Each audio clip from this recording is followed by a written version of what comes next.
అదే RTV app వార్తల్ని క్షణాల్లో చదివే అవకాశం ఉంటుంది. ఒక న్యూస్ పేపర్, ఒక టెలివిజన్ ఛానల్ మీ చేతుల్లో ఎప్పుడూ ఉంటాయి. సంగతి చాలా విపులంగా కూడా ముందు మాట్లాడిన వ్యక్తులందరూ మాట్లాడే సందర్భం జరిగింది.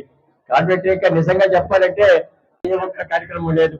4 సంవత్సరాల 11 నుంచి రద్దు పొందిన సందర్భంగా వేళ ప్రతి వ్యక్తి కూడా తిరిగి ముఖ్యమంత్రిగా తప్పకుండా చేస్తామని చెప్పేసి శాసనసభ్యుడిగా నాకు తప్పకుండా గెలిపిస్తాం. అదేవిధంగా సునీల్ గారు కూడా పార్లమెంట్ సభ్యులుగా మేము గెలిపిస్తామని చెప్పేసి చాలా గ్రామాల్లో మాట్లాడే సందర్భం కూడా ఒకసారి మీ అందరూ కూడా మనం చేస్తున్నా. వేళ నిజంగా కూడా చెప్పాలంటే వేదిక మీద ఉన్నటువంటి వ్యక్తి నేను 2 సార్లు శాసనసభ్యుడిగా పోటీ కదా, కానీ 4 సంవత్సరాలు 8 మాసాల నుంచి కూడా నేను ఎక్కడ కూడా టికెట్ నాకు వస్తుందని చెప్పి నేను అనుకోలేదు, కళ్ళలో కూడా నేను భావించలేదు. కానీ ఇవాళ జగన్మోహన్ రెడ్డి కూడా సర్వే విధానం ప్రవేశపెట్టి ప్రతి గ్రామం కూడా ప్రయత్నం చేయించి ఎవరైతే వైఎస్ఆర్ కాంగ్రెస్ పార్టీ తరఫున గెలడానికి అవకాశం ఉందని చెప్పేసి సర్వే చేస్తే ప్రతి గ్రామంలో ఉంటున్న సోదరులు అందరూ కూడా వరకుడు స్వభావానికి ఇస్తే ఏమైనా గెలడానికి అవకాశం ఉందని చెప్పేసి చెప్పిన సందర్భంగా ఇవాళ నాకు జగన్మోహన్ రెడ్డి మంచి అవకాశం ఇచ్చే సందర్భం జరిగింది. అదే రీతిలో కూడా ఎంపీగా కూడా గతంలో 3 సార్లు పాపం ఓట పొందినటువంటి మా అబ్బాయి ప్రజలందరూ ఆదరిస్తున్నారు. తప్పకుండా ఆయన న్యాయం చేయడం ఉద్దేశంతో కూడా తిరిగి పార్లమెంట్ సభ్యులుగా గెలిపిస్తామని చెప్పేసి అందరూ కూడా చెప్పే విధానం కూడా వేళ మా ఇద్దరికి కూడా మంచి అవకాశం విధి మాకు దక్కిందని చెప్పి దయచేసి ప్రభుత్వ పరంగా చాలా కార్యక్రమాలు చేసి ముందే చెప్పడం జరిగింది.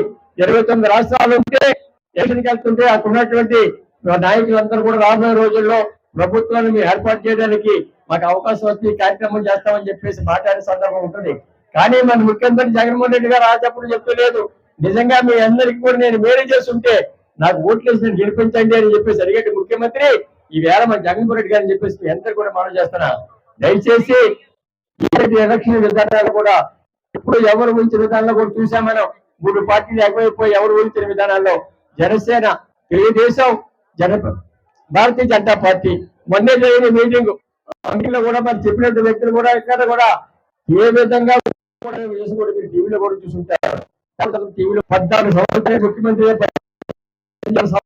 ప్రతిపక్ష నాయకులు ఉన్నటువంటి వ్యక్తి సంబోధన చేయడం ప్రధానమంత్రి మన మోదీ గారు అని చెప్పేసి మనం చేస్తున్నా. ఆయన చెప్పిన మాటలు కూడా చెప్పే విధానం కూడా రాష్ట్రానికి నేను మేలు చేయబోతున్నాను, తప్పకుండా మీరు ఓట్లేసి రాష్ట్రంలో ఉన్నటువంటి వీళ్ళందరినీ గెలిపించడానికి ఒక్క మాట కూడా చెప్పలేదైనా. ఎవరి గురించి ఏ పార్టీ గురించి కూడా ఓట్లేండి అని చెప్పి ఏ వ్యక్తి గురించి కూడా మాట్లాడిన సందర్భం కూడా మోదీ గారు చేసిన సందర్భం కూడా మనందరం చూసాం.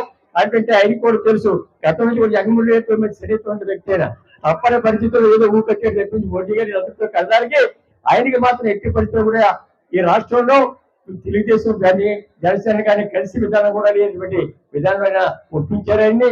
కాబట్టి వేళ జరగబోయే ఎలక్షన్ లో నిజంగా ఎవరో ఊహించిన విధానంలో మరి ముఖ్యమంత్రి మన ముఖ్యమంత్రి జగన్మోహన్ రెడ్డి గారు 3 పార్టీలు కలిసి వేళ వివరించాలని ఉద్దేశంలో, కానీ ప్రజలకు అభిమానం అందరితో కూడా తిరిగి జగన్మోహన్ రెడ్డి ముఖ్యమంత్రి చేయాలి అన్ని విధాలు కూడా రాబోయే రోజుల్లో కూడా మన అందరూ కూడా మంచి మేలు చేసే వ్యక్తి జగన్మోహన్ రెడ్డి గారిని చెప్పేసి ఆలోచన విధానం ఉన్నారు. కాబట్టి దయచేసి మీ అందరికీ మరొకసారి కోరుతున్నా, తిరిగి మమ్మల్ని అందరూ కూడా గెలిపించండి. శాసనసభ్యుడిగా నేను ఇన్ఛార్జ్ కాదు చెప్పాడు మా యేసుబాబు గారిని, ఇన్ఛార్జ్ గారు నేను అభ్యర్థిని రేపు తెలుగుదేశం పార్టీ తరఫున. అదే విధంగా కూడా అభ్యర్థిగా కూడా మా అబ్బాయి సునీల్ కూడా అభ్యర్థి నిన్నే ప్రకటించేసిన మా 175 పేర్లు కూడా. మరిన్ని వీడియోస్ కోసం ఛానల్ ని సబ్స్క్రైబ్ చేయండి, లేటెస్ట్ అప్డేట్స్ కోసం వాట్సాప్ ఛానల్ ని ఫాలో చేయండి అండ్ లింక్ డిస్క్రిప్షన్ లో ఉంది.